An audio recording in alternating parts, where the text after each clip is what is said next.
MHF4U section 2.2. Today we'll be talking about the instantaneous rate of change and how we can estimate this using tables of values and equations. So first of all, we have some definitions. So the instantaneous rate of change, the way you can think of it graphically right away is just that it's the tangent line on a graph. So it's the exact rate of change of a function at a specific value. This is really important, the fact that it's the exact rate of change at a specific value of the independent variable x equals a, estimated using average rates of change for small intervals of the independent value very close to the value x equals a. So something else we can see here is that currently we're only looking at methods where we can estimate the instantaneous rate of change. Now it is possible, and some of you may know this, to determine it using derivatives, but for right now we're only looking at the ways that we can use to estimate it. And basically the way you estimate it is by looking at values that are really, really close, really, really small to your selected point, and we'll talk about that more in detail. So the next thing we talk about then is the preceding interval. So this is the interval of the independent value variable of the form a minus h that is smaller than x that is smaller than a. So h is a really small positive value. So basically, to simplify it, remember when I was saying that we're looking at a value that is smaller than the point a? So that's all this means right here, this restriction right here. We're looking at a point that is smaller than a. That is going to be used to calculate our instantaneous rate of change or to estimate it. Then the following interval is just a point that is a little bit bigger, really, really small point, a little bit bigger than our point A that we're going to use as well to estimate our instantaneous rate of change. The last thing is the centered interval. So basically, once you have these 2 points that are a little bit smaller, a little bit bigger, then we have this interval that is now giving you an average rate of change that is really, really close to your instantaneous rate of change, and that's what we're going to use to estimate the instantaneous rate of change. So the difference quotient, again, if any of you are familiar with derivatives, this will be really familiar to you as well, this quotient right here. But this is what's representing then our instantaneous rate of change. So in this case, delta y over delta x, you're using f at a point that is a little bit bigger than a, and you're subtracting a point that is f at a, and you're dividing that by h being your really, really small point that you're adding on to your point A. And graphically, this is what it looks like. Okay, so let's compare then instantaneous rate of change versus average rate of change. What does this mean?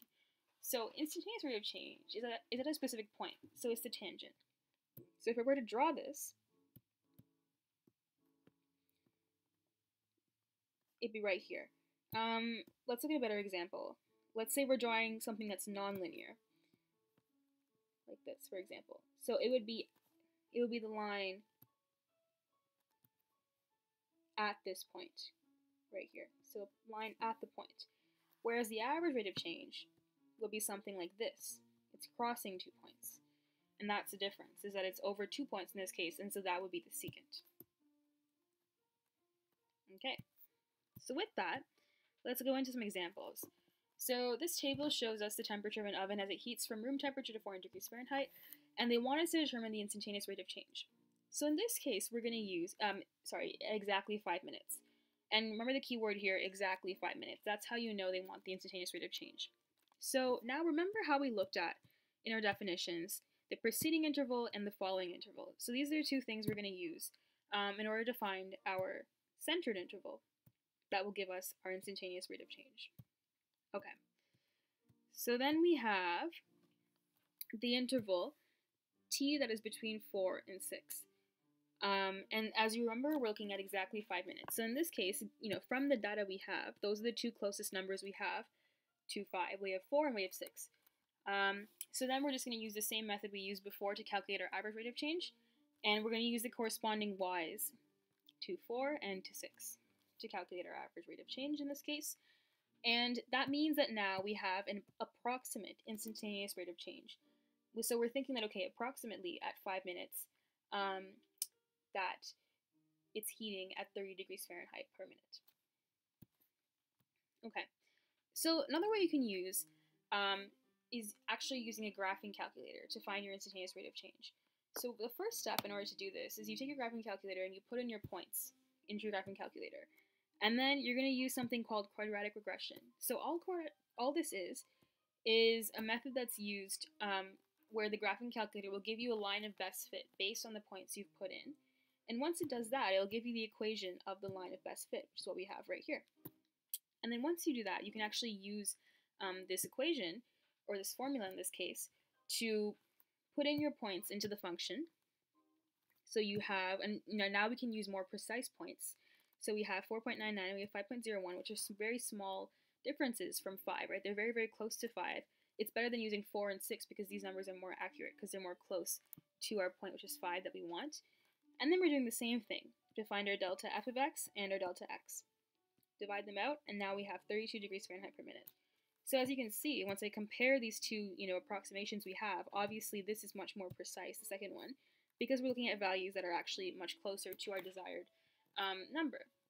And so once we do that, then we know that the instantaneous rate of change in temperature at 5 minutes is about 32 degrees Fahrenheit per minute. Okay, so then we have a summary. So the key idea then is that the instantaneous rate of change of the dependent variable is the rate at which the dependent variable changes at a specific value of the independent variable x is equal to a.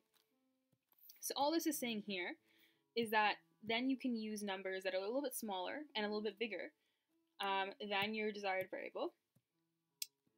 A little bit smaller, a little bit bigger. And this is going to give you your centered interval overall. So once I combine these two, the preceding and the following interval, I get my centered interval. And once I do that, I can have a nice approximation for my desired value. Now it's important to remember when you're approximating, obviously the smaller the difference is from your preceding and following intervals, the more accurate your approximation is, as we've seen in this previous example. So if you want to use a method of estimation, it's better to use numbers that give you really, really small differences. Okay. And then this is the formula that represents the approximation. And again, as we've said before, the best estimate for the instantaneous rate of change occurs when the interval used to calculate the average rate of change is made as small as possible. Okay, so let's look at some examples. So here, this kind of puts it more into practice. So you can see here that the intervals, as we get more and more specific, how the values change and how the average rate of change changes, right? So here we can see that there's a big difference between our 15 and our 19.95. And similarly here, once we have, a really specific value, we get more and more. It's just like there's a difference between 25 and 20.05.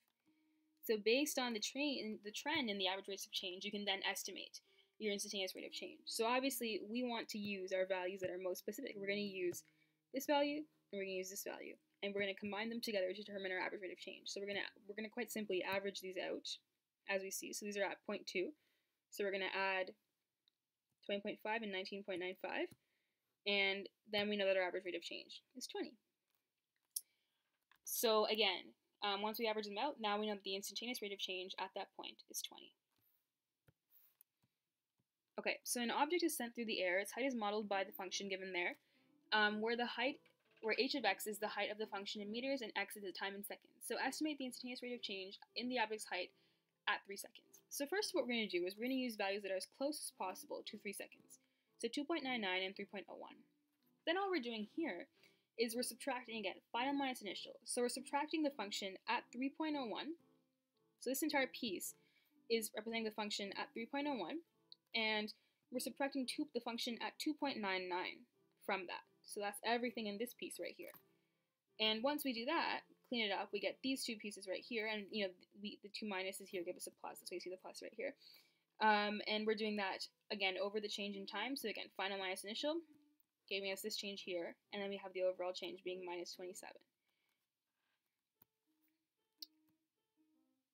So with that, now we have the instantaneous rate of change at 3 seconds. Perfect. So just to recap what we covered in this video, we've introduced the instantaneous rate of change.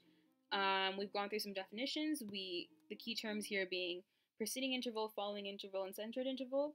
We've looked at the difference quotient. We've compared the instantaneous and average rates of change. And we looked at some examples as well, including how to use a GDC. And with that, I hope you enjoyed the video. As always, if you have any questions, feel free to contact your tutors on passionateminds.com. And thanks for watching.